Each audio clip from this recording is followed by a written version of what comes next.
Okey, sekarang ni kita tengah prepare baju-baju Raja Perfume ni. Dan juga kita bawa baju-baju Raja Perfume ni memang banyak, lebih kurang dalam 5 ke 10 ribu lot. Masya Allah ni baju-baju ni yang kita dah isi dah dalam beg. Dan ni yang tak isi lagi dalam beg ni untuk mana ni? Kita nak hantar pergi ke Aceh. Yang mana Aceh sekarang ni tengah ditimpa musibah, mana banjir lumpur yang sangat kuat. Jadi untuk tahun ni Raja Perfume telah mengeluarkan sedikit zakat, yang mana zakat kita tahun ni yang untuk asnah-asnah di negeri Kelantan dan juga mangsa banjir di Aceh. Doakan perjalanan kami semoga selamat sampai, dipermudahkan dan sentiasa dalam lindungan Allah lah. Sebab ni 31 bulan saya bertolak pergi ke Aceh.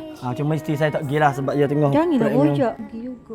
Tak boleh nak pergi lah sebabnya ke tengah kandung nak asal 8 bulan dah dan kita nak pergi tempat gitu kan deh. Jadi gak gitulah. Selamat semuanya. Jadi saya awak doakan kami selamat sampai dan selamat pulang.